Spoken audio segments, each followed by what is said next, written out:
এই টুপলিতে আছে দক্ষিণাঞ্চলের বিলুপ্তপ্রায় সুপারি পাতার পড়ুতে চিংড়ি ভাপা।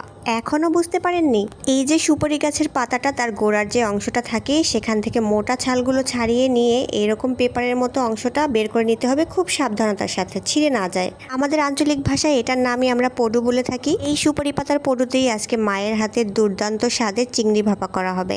অনেকগুলো নদীর চিংড়ি কেটে বেছে নেওয়া, ধুয়ে টুয়ে নেওয়া ছিল। তার মধ্যে পেঁয়াজ বাটা, কাঁচামরিচ আর নারকেল বাটা, মরিচের গুঁড়া, হলুদের গুঁড়া, সব মশলা দিয়ে একটু সরিষার তেল, পরিমাণ মতো লবণ দিয়ে তারপর ভালো করে হাত দিয়ে চটকে চটকে মেখে নিতে হবে। একদম মশলাগুলো সব কিছুর সাথে ভালো করে মেখে নিতে হবে। হাতে মাখা যে কোনো জিনিস বা ভাপা তরকারিগুলো একটু হাতে ভালো করে মেখে নিলেই ভালো লাগে। এই মাখামাখির মধ্যেই কিন্তু অনেকটা স্বাদ থাকে। তারপর ওই যে সুপারি পাতার যে পডুটা ছিঁড়ে বের করে নেওয়া হয়েছিল সেটার মধ্যে সব মাখামাখি করা চিংড়িগুলোকে ঢেলে দেওয়া হলো।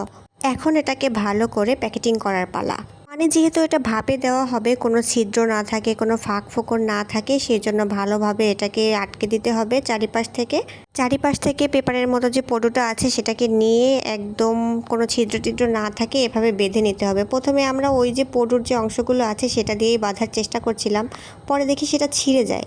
পরবর্তীতে আমরা পরিষ্কার সুতির একটা দড়ি দিয়ে ভালো করে বেঁধে নিই, যেন কোনোভাবে ফাঁকটাক না থাকে, কারণ ভাপে দিলে তখন সব কিছু বেরিয়ে আসবে। তারপর ভাপে দেওয়ার জন্য এই যে চুলায় গরম পানি দেওয়া হলো একটা বড় হাঁড়িতে।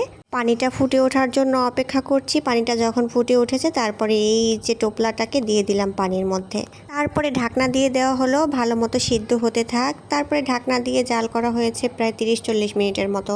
30-40 মিনিট জাল করার পরে এখন এর ঢাকনা খুলে ভিতরে কি অবস্থা দেখার জন্য আমরা সবাই অধীর আগ্রহে আছি।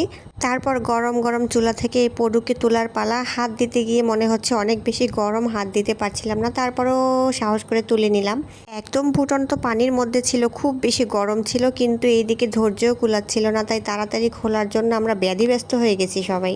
কিন্তু এটা এত বেশি গরম, হাতই দেওয়া যাচ্ছিল না, আর গিট্টুটা এত বেশি টাইট হয়েছে কোনোভাবেই খোলা যাচ্ছিল না। আমি তো ফেল মারছি, কোনোভাবেই খুলতে পারতেছিলাম না। তারপরে ভাড়া করে আনলাম আরও 2-3টা হাত। চার জোড়া হাত না লাগিয়ে আমাদের এই বলদ মাথার মধ্যে ঢুকলো না, এটা তো কেটে ফেললেই হয়, যেহেতু খোলা যাচ্ছেই না। তারপর আর কি অনেক চেষ্টা প্রচেষ্টার পরে অনেক ছালাবালি করে টোরে তারপর শেষ পর্যন্ত সে কাটতেই হলো। তো এটা কোনোভাবে খুলতে না পেরে লাস্ট পর্যন্ত আমরা কেটেই ফেলেছি। এই কেটে ফেলার পরে ভিতর থেকে বের হয়ে আসলো সেই অমৃত চিজ, আর চিংড়ি ভাপা সেই ঘ্রাণে মৌ মৌ করছে। চিংড়ি তো আমার সবসময় অনেক বেশি পছন্দ, তার মধ্যে নারকেল দিয়ে চিংড়ি তো আরও অনেক ভালো লাগে। আর এইভাবে সুপারি পাতার পডুর মধ্যে চিংড়ি ভাপার স্বাদ ঘ্রাণটা যেন একটু বেশি আলাদা। এই যে দেখেন, ঘ্রাণা সহ্য করতে না পেরে সবাই যে যার মতো লবণ দেখা শুরু করে দিয়েছে। আমিও বাদ যাই না, সবার হাত ঢুকে পড়েছে। এটা অসম্ভব মজার একটা রেসিপি। আপনারা কেউ কখনো খেয়েছেন কিনা কমেন্ট করে জানাতে পারেন।